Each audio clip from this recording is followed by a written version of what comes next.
Así era como yo vivía, continuó Luisa. Era como si simplemente la vida se ocupara de todo, un paso a la vez.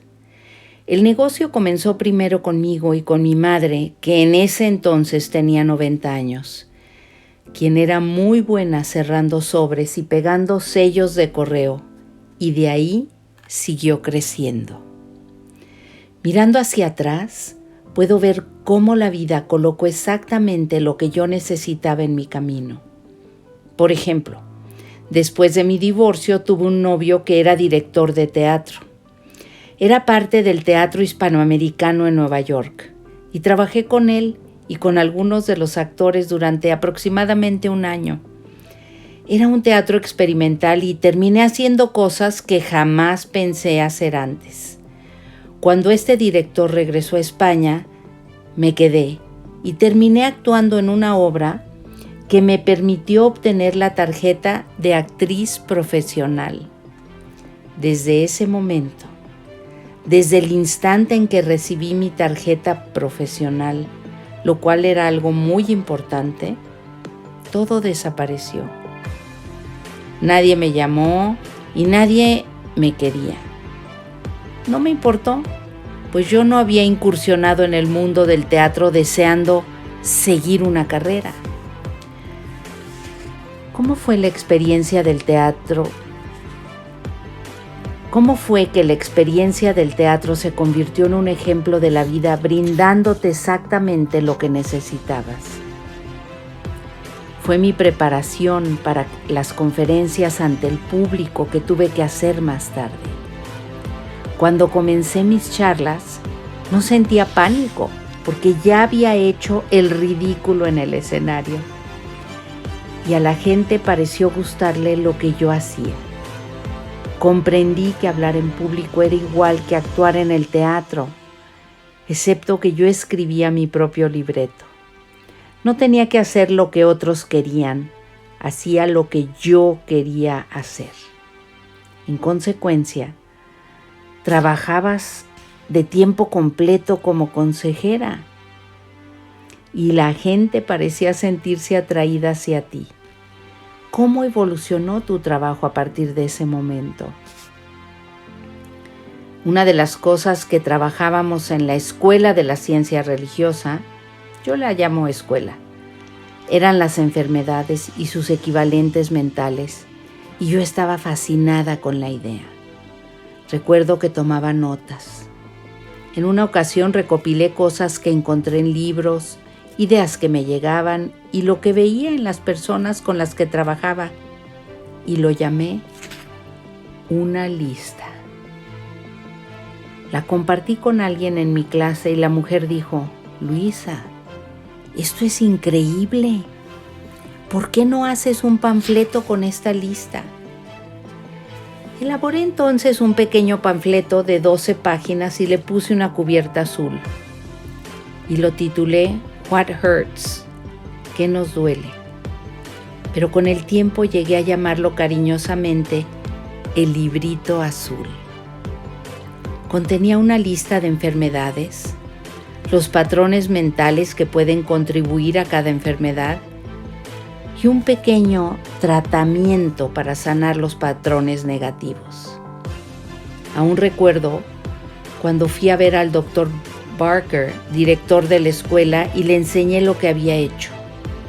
Me dijo: ay, Luisa, es muy dulce, qué encantador. ¿Cuántos hiciste? ¿Unos 50?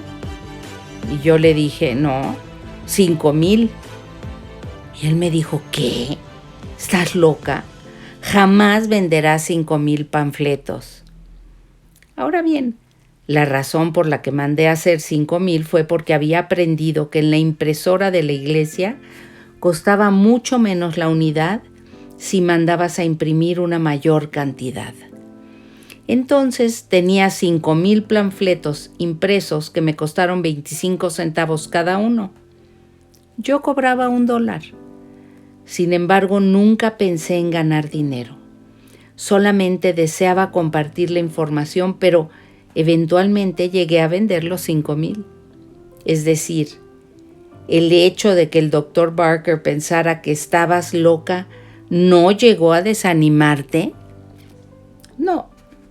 Seguí adelante. Una vez que tuve el librito azul en mis manos, les envié una copia gratis con un formulario de pedidos a todas las iglesias metafísicas que pude encontrar. Y algunas de ellas compraron más. Y luego algunas personas hicieron unos cuantos pedidos. Creció muy lentamente. El primer año gané $42. Me sentí tan orgullosa de tener mi propio libro. Para mí esto era algo que había salido de la nada. Yo no sabía que podía hacerlo y en 2 años había vendido los 5,000. En ese momento decidí renovar el librito. Yo solía ir a la librería de la iglesia y observar a las personas. Advertí que si alguien tomaba mi libro en sus manos, por lo general lo compraba. Pero la mayoría de las personas no lo tomaban en sus manos, por lo que comprendí que necesitaba un título mejor. Le cambié el título a Sana tu cuerpo y expandí el material. Para ese entonces la gente me enviaba cartas con preguntas sobre su salud y sus vidas, y yo me sentaba frente a una de las primeras versiones de procesadores de palabras y pensaba en lo que me habían escrito, y mis dedos comenzaban a teclear. Me di cuenta de que cada vez que respondía una carta, recibía una respuesta diciendo: ¿Cómo supiste? ¿Cómo supiste? Eso me hizo sentir más confianza en lo que estaba diciendo. Eventualmente dejé la iglesia y desarrollé mi propio proceso para trabajar con las personas. ¿Cómo cambió tu trabajo de consejera una vez que dejaste la iglesia? Solía hacer lo que yo llamaba terapia a corto plazo, 5 o 6 sesiones, porque había 2 posibilidades. O entendías lo que yo te estaba explicando y experimentabas un cambio en tu vida, o no lo entendías y no tenía sentido desperdiciar tu dinero ni mi tiempo. Algunas personas no lo entendían. Venían a verme 1 o 2 veces y pensaban que todo este asunto eran puras tonterías. Pero si lograbas entenderlo, o por lo menos trabajar con eso, veías cómo tu vida cambiaba para bien. Teníamos nuestra sesión y al final les pedía que se recostaran mientras colocaba un poco de música suave. Me gustaba Stephen Halpern porque nunca me aburría y era una música muy tranquila. Luego le pedí al cliente que cerrara sus ojos y respirara profundamente mientras lo invitaba a relajar su cuerpo desde la cabeza hacia los pies o al revés. Finalmente realizaba un tratamiento para la persona. Grababa todo en una cinta y se las entregaba para que la llevaran a casa.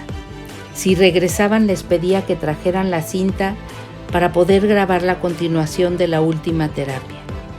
Con el tiempo, las personas poseían una cinta llena de mensajes positivos que yo deseaba que escucharan cada noche, justo antes de dormir para reforzar el tratamiento.